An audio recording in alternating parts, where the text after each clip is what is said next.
वर्ण व्यवस्था किसने बनाई, जाति किसने बनाई है? ये अपनी गलती ना मान करके दूसरे पर थोपना चाहते हैं। आज अगर हमारा कोई मुख्यमंत्री बनता है तो इनके 4 चंडाल आते हैं, वो जाके ना उसको कोठी को धोते हैं, उसकी कुर्सी।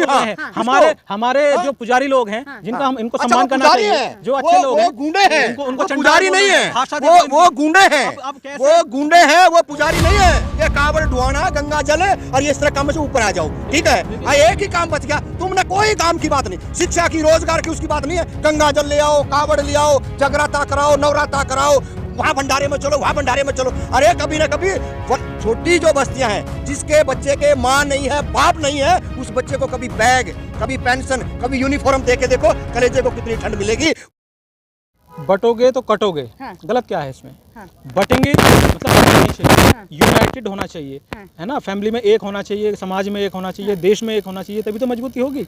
इस बात को इस तरह भी कह सकते हैं कि संगठित रहोगे तो सुरक्षित रहोगे। ये भी एक शब्द होता है, लेकिन उस समय में उन्होंने जो बोला उनके भाव को समझने की जरूरत है। बटेंगे तो कटेंगे, वाकई हुआ है। जब जब फूट पड़ी है तब तब यहाँ विदेशी आक्रांता आए हैं, देश गुलाम हुआ है, अंग्रेजों का गुलाम हुआ है, मुगलों का गुलाम हुआ है, पता नहीं कौन कौन आक्रांता आए हैं, देश का विभाजन हो गया, 17 टुकड़े हो गए देश के अंदर। वो तभी तो हुए जब बटे तो कटे। ये थोड़ा सा सुनने में लगता है। पोस्टर इसके साथ ज्यादा वायरल हो रहा है जिसमें मोदी जी का फोटो है और अडानी, अंबानी और भी कई लोगों के फोटो है, जिसमें लिखा है एक साथ रहेंगे तो सेफ रहेंगे, एक साथ रहेंगे तो सेफ रहेंगे। देखिए आज जो मैं भाजपा का समर्थक नहीं हूँ, लेकिन एक संत ने जो मैसेज दिया है वो समझने की जरूरत है। एक अच्छा मैसेज है कि हमें एक रहना चाहिए। अच्छा आप मेरे को बताओ कि परिवार में एकता होनी चाहिए नहीं होनी चाहिए? होनी चाहिए, देश में होनी चाहिए, समाज में होनी चाहिए, एकता होनी चाहिए ना। तो यही तो मैसेज दिया है। अब जो कुछ लोग हैं जो सनातन धर्म के विरोधी लोग हैं, वो इसको तोड़ मरोड़ रहे हैं। वो कुछ और उनको बहुत सारे लोग हैं, बहुत सारे लोग हैं। आप लोग विरोधी हैं, सनातनी के विरोधी। देखिए हम किसी के विरोधी नहीं हैं, हम ना ऐसे जुमलों में जाते हैं। हमारा एक सीधा एक कहना है कि एक घर का मुखिया होता है, वो ढिंढोरा नहीं पीटता, वो गाँव में ढोल नहीं बजवाता, अलग अलग हो जाओगे। नहीं, कोई खतरे में नहीं है। ये तो प्रोपगंडा है कि अपने ज्यादा से ज्यादा लोगों को यूनाइटेड करके रखो। देखिए आपने जैसे पूछा हिंदू खतरे में है, तो सनातन खतरे में नहीं है। और अगर आज खतरा मंडरा रहा है तो कुछ देश के गद्दार लोगों की वजह से मंडरा रहा है, जो कि जिस मिट्टी का नमक खाते हैं, जिस मिट्टी का अन्न खाते हैं, वो उसी संस्कृति को और उसी धर्म को और उसी सिस्टम को वो खिलाफ बोलते हैं।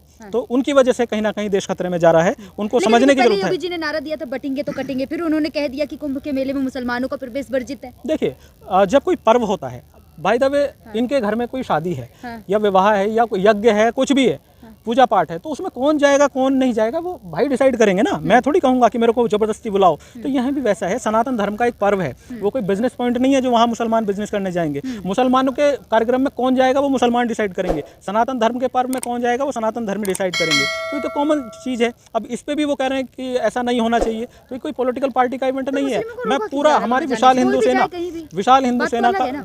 सेना का राष्ट्रीय प्रवक्ता होने के नाते हमारी विशाल हिंदू सेना इस बात का पूरा समर्थन करती है कि जो सनातन धर्म है उसका हाँ विशाल हिंदू सेना। क्यों इस बात को डिनाई कर रहे कि मुसलमान वहाँ ना जाएं कुंभ के मेले? क्या काम है उनका? काम क्या है वहाँ?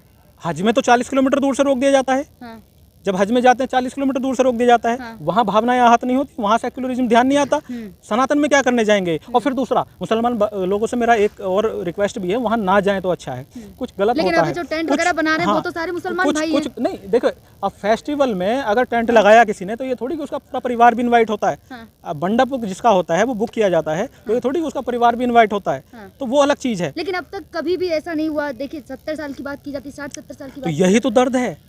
पहले क्या होता है कि जो संस्कृति है हमारी, जो सनातन संस्कृति है, जो भारत की पहचान है, उसको लोगों ने काटा है, उसको तोड़ा मरोड़ा है। और जब इस पर रोक लग रही है तो दर्द हो रहा है। क्या लग रहा है? ये कह रहे हैं काटा तोड़ा मरोड़ा है हमारी संस्कृति को। जितनी भी जो बातें आप सुने हैं, हमने भी सुनी है, कोई तथ्य नहीं निकल के आ रहा। परिवार जन से बनता है। और अगर मान लो कि हम आपस में बंटने का धर्म से दूसरे धर्म के, सुन एक मिनट, मोदी जी क्या अच्छा काम कर रहे हैं? कहीं पर कोई अच्छा काम नहीं है। बांटने की बात, काटने की बात। अरे एक गुलदस्ते के अंदर तरह तरह के फूल होंगे तो अच्छा लगेगा। अब आप बढ़िया वाले गुलाब के फूल को ही निकाल दोगे तो उसमें क्या बचेगा? कुछ नहीं बचने हैं। यही हाल है, यहाँ मुगलों ने राज किया, हम कटे नहीं, हम बटे नहीं।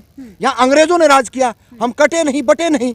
आज भी बड़े बड़े जो है, इतने बड़े ताजमहल बने हुए हैं, लाल किले खड़े हुए हैं, कुतुब मीनार खड़ी हुई है, बनाई है, कुछ चीज़ें आज भी है ना, जिंदा हैं। तो यही चीज़ है, ये कुछ राजनीतिक बयान है और राजनीतिक बयानों को लेकर के अपनी राजनीतिक रोटियां आ गया आपको सब। देखिए व्यूअर, सबको समझ में आ गया होगा। उनके दिमाग में लाल किला है, ताजमहल है, मंदिर नहीं है। सब कुछ है, मंदिर नहीं है, पर तो ये इनकी मानसिकता को दर्शाता है। मंदिर नहीं है आपके दिमाग नहीं, हमने कब कहा कि मंदिर नहीं? आप हिंदू है ना? नहीं, कब कहा? एक बार कब कहा? देखिए, मैं सुनिए, मैं कौन हूँ, क्या हूँ? मैं सबसे पहले इंसान हूँ।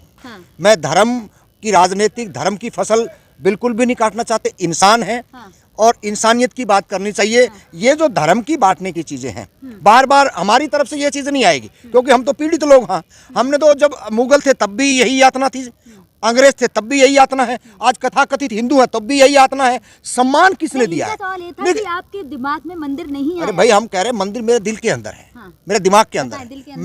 मैं बाहर जो प्रदर्शनी जो लगा रखी है ना, जो एक ब्राह्मण है माता शेरावाली के कपड़े बदलता है, काली के कपड़े एक ब्राह्मण बदलता है, मैं उस मंदिर का भगत नहीं हूँ। मैं, आप अगर मेरे सामने खड़ी हैं, मेरे से बात कर रही हैं, तो आप मेरे लिए भगवान हो सकते हो, ना कि वो। बताएं। अपनी अपनी आस्था है। किसी को मंदिर में भगवान नजर आते हैं, किसी को मस्जिद में भगवान नजर आते हैं, किसी को इंसानों में भगवान नजर आते हैं, किसी को किसी में भी नजर नहीं आते। तो इनकी व्यक्तिगत आस्था है। उसके बाद इन्होंने कहा कि हम दबे गए शोषण। पूछूंगी, आपने भगवा धारण कर रखा है, लगातार भगवा की बात होती है, अब भगवा हिंद की बात हो रही है जी। तो वही तो चुभती है इनको। अभी इन्होंने भगवा पे ऑब्जेक्शन उठाया, चोटी पे बोले ये मेरी, तिलक पे बोले ये मेरी। इनको दिक्कत है, कभी इनको मेरी चोटी दिखाई देती है, गोल टोपी दिखाई नहीं देती इनको। समर्थक हैं पूरे। बताएं, गोल टोपी आपको नजर नहीं आती? देखिए बात यही है, आपके ऊपर कोई जुल्म करेगा, आपका कोई हक खाएगा, आपकी कोई शिक्षा खाएगा, आपकी कोई नौकरी खाएगा, सुन लीजिए मैडम, आपका जो नुकसान करेगा, आप उसके ऊपर आपका निशाना होगा। मेरी शिक्षा मुसलमान ने नहीं छीनी, मेरी देश की प्रॉपर्टी, कृषि की जमीन मुसलमान ने नहीं छीनी। पाकिस्तान किसने छीना? पाकिस्तान किसने छीना? वो क्या इनके रिश्तेदार थे? पाकिस्तान टूटा नहीं टूटा, भारत का टुकड़े हुए नहीं हुए। वो कह रहे कि मेरी प्रॉपर्टी किसी ने नहीं छीनी, वो छीने तो कोई दिक्कत नहीं, यहाँ हम इनको गले लगा रहे हैं तब भी दर्द हो रहा है। ये मानसिकता है। ये जो है ना, बीच में जो है ना, जिस तरह के पाकिस्तान पहुंच गए, पाकिस्तान मतलब इतनी सी बात है बस। वर्तमान में मैं आपके साथ रह रहा हूँ। पाकिस्तान कब बना था, कितना समय हो गया, ठीक है? हम वर्तमान की बात कर रहे हैं, वर्तमान की परिस्थिति क्या है उस पर बात कर रहे हैं। आप जाओगे पाकिस्तान, आप जाओगे सनातन, आप जाओगे हिंदू। हम कह रहे हैं इस देश के अंदर सबसे ज्यादा पढ़ा लिखा बैरिस्टर कौन था इस देश के?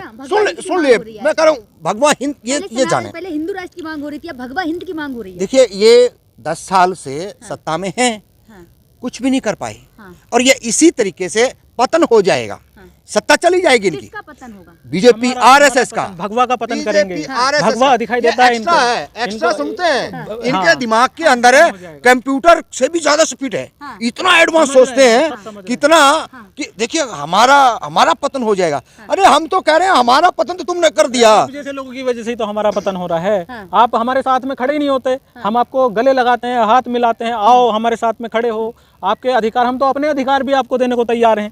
लेकिन बात नहीं सुनी, हमने कहा कि देश की कॉमन लैंड पे हक उनका, ये चले गए पाकिस्तान। शिक्षा पे कहाँ चले गए? वहाँ नहीं हो रहा। हमारी बहन बेटियों के साथ आए दिन जाती होती है, कहाँ चले गए?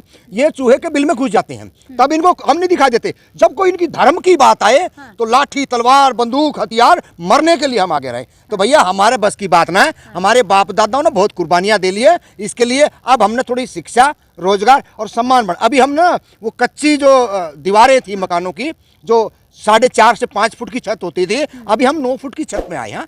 और वो भी अभी हम गाटर के में नहीं है, 500 गज के फ्लैट में नहीं पहुंचे, अभी 100 गज के गाटर टुकड़ी में आए हैं। अभी थोड़ा सा हमने ठीक से जीने दीजिए। हमारी शुभकामनाएं हैं कि आप 5 फीट की नहीं, 10 फीट की नहीं, आप 100 फीट की मंजिल पे जाएं, है ना। हम आपके सहयोगी रहे हैं, आज भी हैं और कल भी रहेंगे। लेकिन ध्यान रखिएगा, जिस संस्कृति में हम रह रहे हैं उसका सम्मान करना चाहिए। जिस परिवार में हम रह रहे हैं उसका सम्मान करना चाहिए। उसकी संस्कृति, उसकी विरासत, उसका सम्मान करना सीखना चाहिए हमें। हम जिस मिट्टी का नमक खा रहे हैं, जिस मिट्टी का अन्न खा रहे हैं, उसका सम्मान करना चाहिए। तो मातृभूमि को नमन करना चाहिए। उसी मिट्टी का ये भी हम तो पैदा यही हुए, मरना यही है। ये कहाँ से आ गया? हमने किसी की वकालत नहीं की है। हम किसी के वकालत नहीं, हम कह रहे हैं भैया हमारा हक अधिकार थोड़ा सोच लो।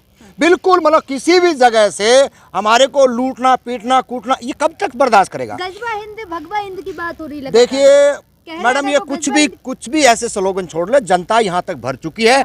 अब कोई इनके प्रलोभन में नहीं आना है। जितना जल्दी हो सके इंसानियत की बात करें, उसके हक अधिकार की बात करें तो बात है। 57 कंट्री मुस्लिम है, इनको दिक्कत नहीं। हमारा भारत तोड़ के भी पाकिस्तान बना दिया, इनको दिक्कत नहीं। एक राष्ट्र सनातन बनने जा रहा है, पेट में दर्द हो रहा है। अब मुझे दुख इस बात का है कि अपने ही लोगों के दर्द हो रहा है। इस प्रॉब्लम से, इस समस्या से भारत जूझता रहा है, भारत खंडित होता रहा है, भारत टूटता रहा है। और आगे में गलत नीतियों के कारण यहाँ पे वर्ण व्यवस्था किसने बनाई, जाति किसने बनाई है, ये अपनी गलती ना मान करके दूसरे पर थोपना चाहते हैं। आज अगर हमारा कोई मुख्यमंत्री बनता है तो इनके 4 चंडाल आते हैं, वो जाके ना उसको कोठी को धोते हैं, उसकी कुर्सी। हमारे जो पुजारी लोग हैं, जिनका हम इनको सम्मान करना चाहिए, जो अच्छे लोग हैं, गूंडे हैं, उनको पुजारी नहीं है, वो गूंडे हैं, वो गूंडे हैं, वो पुजारी नहीं है। वो ऐसे पुजारी नहीं होते जो जाके एक मुख्यमंत्री की कुर्सी को गंगा जल से धोए, उसका पुजारी कहते हो। जब भी तो बेड़ा गर्क हो रहा है। ऐसे जो ठेकेदार हैं उन्होंने इस धर्म की खटिया खड़ी करी है, नहीं तो ये धर्म हमारे को आपसे दूर नहीं करता। लेकिन आप लोगों ने 4 गली के गुंडे आते हैं, कहीं भी जाओ वहीं पे आतंकवाद। क्या कर रखा है। गंगा जल आपको लाने के लिए किसी ने मना करी? आप अपना घर धो, आप खुद नहाओ, कौन मना कर रहा है? अब अगर हम गंगा जल इस्तेमाल कर लें, इनको दिक्कत है। करो गंगा जल वालो, कभी कॉलेज में जाया करो, स्कूलों में जाया करो।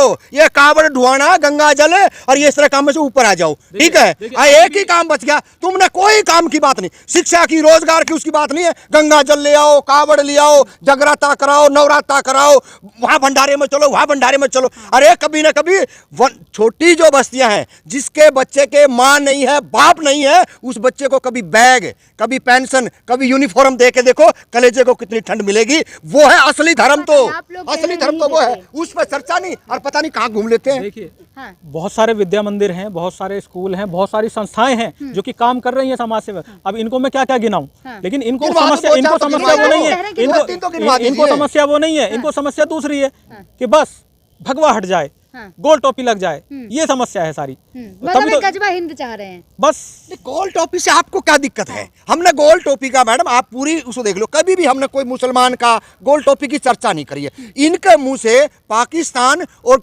कितना कितना प्यार प्रेम है, दिमाग में क्यों नहीं आया? मंदिर आपके दिमाग में क्यों नहीं आया? इन्होंने ताजमहल की बात करी, इन्होंने लाल किले की बात करी, मंदिर कहाँ चला गया? सोच ही नहीं है उस तरह की, सोचते ही नहीं है हमारे बारे में। ये अपनी दिखाई दे रही है, देखिए कस्तूरी जो है मृग के नाभि में होती है, लेकिन वो दौड़ता है। तो वैसे ही हमारे भाई इधर उधर दौड़ रहे हैं कि वहां से ये हो जाएगा, वहां से हो जाएगा, लेकिन सनातन आपके साथ में है, आपके दिल में है। आप अपनाओ ना अपनाओ आपके ऊपर। अब बताएं, आप अपनाएं या नहीं? देखिए अपनाने को तो हम कभी दूर थे ही नहीं। हमारे दादा परदादा, हमने कहा हम तो खेत में 4 ईंट रख के, जैसे वहाँ बोले राम राम बोलते अपना हल जोड़ लेते हैं, खेतों में काम करने वाले लोग हैं। हमने जो बड़ी बड़ी जो आजकल जो ताजमहल बन रहे हैं, बड़ी बड़ी लाइब्रेरियाँ बन रही है ना, यहाँ जो ये जो बड़ा बिजनेस जो चल रहा है, ये कुछ लोगों का शोषण करने के अड्डे बन चुके हैं। हमारी इनसे दिक्कत है। ये चाहते हैं कि जो मंदिर हो उस पर सिर्फ 2 ईंट रखी हुई हो और वो गंदा सा हो, भव्य ना हो। भव्यता से दिक्कत है, सनातन में भव्यता ना आए। अभी इनका मैंने एक वीडियो सुना था, उसमें लिखा है, बोला है इन्होंने कि सिर्फ 2 ईंट रख के बनाते हैं मंदिर, वो तो ये भव्यता के नहीं चाहते ये लोग। तो जब मानसिकता इस तरह की है तो होगा क्या? फिर भी हम इनको इनवाइट करते हैं।